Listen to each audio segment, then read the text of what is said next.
आज के इस समारोह में मंच पर उपस्थित माननीय न्यायमूर्ति Shri Sanjay Dhar ji, chairman Jammu Kashmir Waqf board doctor Darakhshan Andrabi, vice chancellor Kashmir university professor Nilofar Khan, इस आयोजन की प्रमुख प्रोफेसर मीना शर्मा जी, सभागार में उपस्थित गोस्वामी श्री सुशील जी महाराज जी, आदरणीय इंद्रेश जी, आदरणीय Ramlal ji, vice chancellor इस्कॉस्ट Kashmir professor नज़ीर अहमद गनई साहब, सिविल पुलिस और जुडिशियल एडमिनिस्ट्रेशन के हमारे सभी वरिष्ठ सहयोगी, सभागार में उपस्थित आमंत्रित अतिथिगण, देवियों, सज्जनों और नौजवान मित्रों, मैं डॉक्टर मीना शर्मा जी का हृदय से आभार व्यक्त करना चाहता हूं, जिन्होंने रिसीवर इंटरफेथ कॉन्फ्रेंस 2026 का आयोजन आज श्रीनगर के इस सभागार में किया है। संसार के सबसे प्राचीनतम ग्रंथ ऋग्वेद में संस्कृत के दो शब्द हैं, एक है जुस्तम और दूसरा है देवे भिरूत। जुस्तम यानी हार्मनी और देवे भिरूत यानी संसार में मौजूद सभी प्रकाश पुंज। और ऋग्वेद कहता है कि परमपिता परमात्मा ने बिना किसी भेदभाव के समाज के हर एक व्यक्ति में प्रकाश तथा अन्य गुणों को एक साथ हार्मोनाइज किया है। उसकी सबसे स्पष्ट झलक अगर आपको देखनी है तो वो जम्मू कश्मीर में ही दिखाई पड़ती है, जो कई शताब्दियों से संसार के लगभग सभी प्रमुख धर्मों का प्रमुख स्थल रहा है। मैं मानता हूं कि विश्व के अनेक देशों के लिए शायद सर्वधर्म समभाव यह शब्द दुनिया के बाकी देशों ने बहुत बाद में जाना। अनेक देशों के लिए एक नया शब्द ये हो सकता है, लेकिन हमारे देश भारत के लिए सर्वधर्म समभाव हमारे चिंतन का सबसे प्रमुख अंग बहुत प्राचीन काल से रहा है।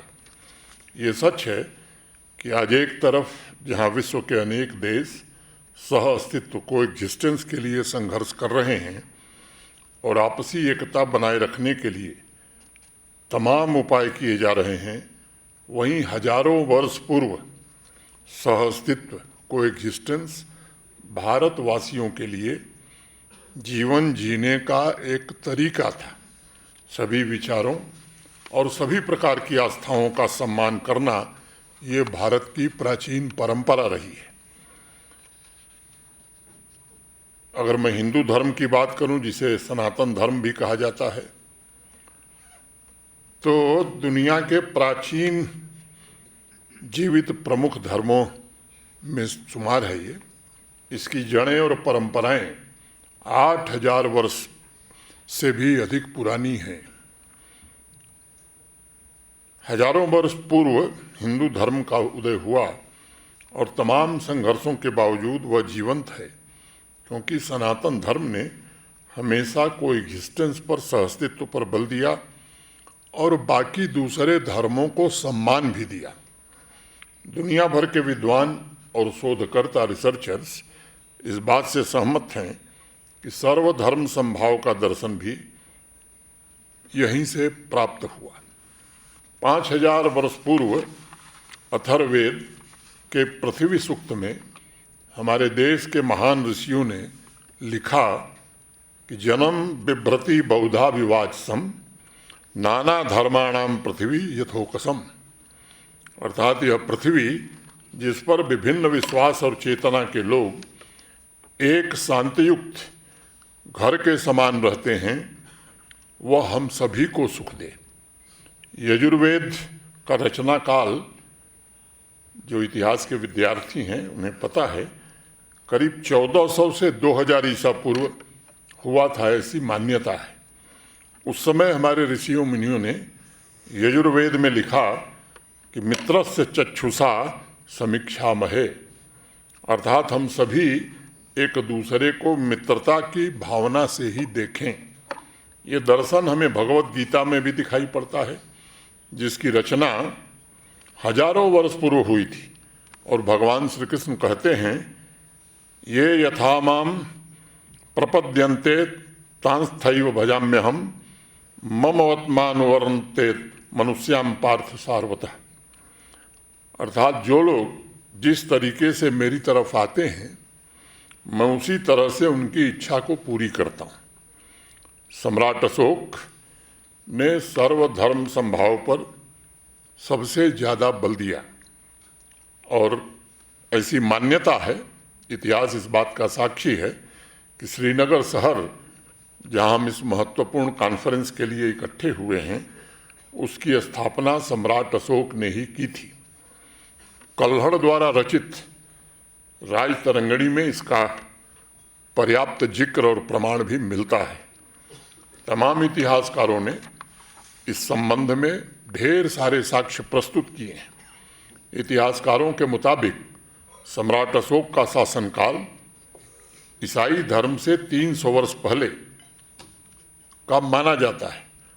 उसी सम्राट अशोक ने अपने शिलालेख संख्या 12 में सभी पंथों के सम्मान की बात करते हुए शिलालेख पर लिखवाया कि वह इंसान जो अपने धर्म का आदर करता है और दूसरे धर्म की आस्था या दूसरे की आस्था दूसरे इंसान के धर्म की निंदा करता है या उसे अपने धर्म से छोटा धर्म समझता है, वह सबसे बड़ा नुकसान अपने धर्म का करता है। जैन धर्म में कहा गया कि आत्मवत सर्वभूतेषु, यह सभी जीवों को समान समझना यही धर्म है। बौद्ध धर्म में भी विचारों की शुद्धता और संभाव पर बहुत ही बल दिया गया है। बौद्ध दर्शन में कहा गया है, पूजेत विय वचु पर प्रसंड बढ़ेति। दूसरे धर्म के सम्मान द्वारा हम स्वयं अपने धर्म का सम्मान भी बढ़ाते हैं। अगर मैं भारतवर्ष द्वारा मानवता को दिए गए सभी आदर्शों तथा दर्शनों पर नज़र डालता हूँ तो यह स्पष्ट रूप से दिखाई पड़ता है कि हमने विचारों और कर्मों के द्वारा विश्व शांति का मार्ग पूरी दुनिया को दिखाया था। बाद में ईसाई धर्म, इस्लाम, सूफीज़म ये सभी आया और उसका प्रभाव भारतीय दर्शन पर व्यापक रूप से पड़ा भी। ऋग्वेद में हमारे यहाँ कहा गया है, एकम सद विप्रा बहुधा वदंती, यानी सत्य एक है लेकिन विद्वान उसे अपने अपने ढंग से परिभाषित करते हैं। विश्व के हर एक धर्म ने सनातन धर्म से सहअस्तित्व के दर्शन को आत्मसात किया। जम्मू कश्मीर में इसका उदाहरण बहुत ही स्पष्ट दिखाई पड़ता है। कश्मीर में इस्लाम और सूफीज़म के आगमन से पहले वासुगुप्त ने शिवसूत्र की रचना की और एक सूत्र में उन्होंने कहा कि आत्मा चित्तम जागृत द्वितीय करह, यानी आत्मा चित्त है और जो इस बात को समझ लेता है ऐसे जागृत योगी को सारा जगत ही शिव की किरणों का प्रस्फुरण प्रतीत होता है। और इस बात को अलग शब्दों में दोहराते हुए राजतरंगिणी में कल्हड़ लिखते हैं कि जम्मू कश्मीर की धरती पर तिल मात्र ऐसी जगह नहीं है जो तीर्थों से बाहर हो, और यह इस धरती का पुण्य प्रताप ही है कि जो पदार्थ स्वर्ग में भी दुर्लभ है वह जम्मू कश्मीर में बहुत सहजता से उपलब्ध है। सभी धर्मों का सम्मान, सभी उपासना पद्धतियों का आदर, ये कश्मीर की बड़ी प्राचीन परंपरा है। और अभी वीसी साहिबा ने कहा, मुझे दोहराना पड़ेगा, योगिनी ललेश्वरी ने तो लिखा कि शिवछु थल थल रोजान मोजान हयोंत मुसल मान रखै छुख न पान प्रजनान, सोई छय साइज बस जानी जान। अर्थात शिव का निवास स्थान स्थान पर है, यहाँ वह सर्वत्र व्याप्त हैं, इसलिए और हिंदू और मुसलमान का भेद कभी नहीं करिए। यदि तुम प्रबुद्ध हो, अपने आप को पहचानो, साहिब की यही असली पहचान है। और शेख नूरुद्दीन साहब, मैं समझता हूँ सामाजिक सद्भाव और विभिन्न परंपराओं और उसकी मौजूद एकता को जितना बल उन्होंने दिया, और उन्होंने कहा भी कि खुदाई छुई अकोई नाव छुस लच्छा, अर्थात खुदा एक है जिसके नाम लाखों हैं, समस्त चर एवं अचर जगत उसी के प्रकाश से प्रकाशमान है। अलग अलग पंथों का ये बेहतरीन संगम जम्मू कश्मीर के अलावा दुनिया में कहीं देखने को नहीं मिलता। यही वो धरती है जहाँ ऋषि परंपरा में हिंदू और मुसलमान दोनों गुरुओं को समान आदर और सम्मान मिला है। अगर नंद ऋषि समाज को आगे बढ़ने की प्रेरणा देते हुए कहते हैं कि तलवार को तोड़कर हंसिया बना दो, तो ललदेद वहीं कहती हैं कि सहनशीलता बिजली की कौंध और बादल की गर्जना है। और मैं समझता हूँ कि यही भारतीय जीवन दर्शन का निचोड़ भी है। ऋग्वेद में हमारे यहाँ कहा गया कि समान इव आकुति समाना हृदयानिव समानमस्तु, वो मनो यथावह सुसहासति, अर्थात हमारा उद्देश्य एक हो, हमारी भावनाएं सुसंगत हों और हमारे विचार ये एकत्रित हों, यानी समाज के हर एक वर्ग, हर एक धागे में तारतम्यता हो, सभी मानव समाज के कल्याण के उद्देश्य के साथ मिल करके आगे बढ़ें। आज समाज की यही सबसे बड़ी आवश्यकता भी है। सर्वधर्म संभाव मानवता के लिए ये हमारे देश का सबसे अमूल्य और अनमोल उपहार है। इसे निरंतर पोषित करना होगा ताकि मिलकर एकता के साथ हम सब आगे बढ़ सकें और पूरे समाज में खुशहाली ला सकें। गांधी जी एक बात कहते थे कि जो परिवर्तन आप देखना चाहते हैं उसे आपको स्वयं से शुरू करना होगा। तो ये इस तरह के संवाद इसको बल दे सकते हैं। स्वाभाविक रूप से ये चर्चा आगे भी बढ़ेगी, लेकिन मुझे लगता है कि जब हम अपने कर्म से इस तरह की नज़ीर प्रस्तुत करते हैं तो उसका प्रभाव सबसे ज़्यादा पड़ता है। और कश्मीर के संदर्भ में मुझे लगता है कि एक कहानी मुझे महाभारत काल की याद आ रही है। पांडवों की माँ जो कुंती थीं, तो जब महाभारत प्रारंभ होने वाला था तो कौरवों ने पांडवों को दुर्योधन ने 5 गांव देने से मना कर दिया। बड़े परेशान थे लोग, क्या करें, एक तरफ अपने ही परिजन हैं जिनको मारना पड़ेगा युद्ध में। तो अर्जुन, भीम ये सब गए अपनी माता के पास और युद्ध करने के पक्ष में नहीं थे। भगवान श्री कृष्ण ने तो बाद में ज्ञान दिया ही। तो उस समय माता कुंती ने उनको कहा कि नहीं, युद्ध तो करना पड़ेगा। युद्ध हुआ, उसके परिणाम में मैं नहीं जाना चाहता हूँ। विजय मिल गई पांडवों को। उसके बाद फिर अर्जुन और भीम पहुँचते हैं अपनी माँ के पास और कहते हैं कि विजय हो गई महाभारत में, अब चलिए हमारे साथ, अब तो राजपाट अपना है, आपको रहना है। तो कुंती मना करती हैं। तो बड़े नाराज हो गए भीम, बड़े गुस्से में थे कि आपके कहने पर इतना बड़ा युद्ध लड़ा, अपने परिजनों को हम लोगों ने हताहत किया और अब आप कह रहे हैं कि मैं नहीं आऊँगी। तो कुंती ने एक बात कही, उन्होंने कहा कि उस समय जो मैंने तुमको आदेश दिया था वो दूसरे कारण से दिया था।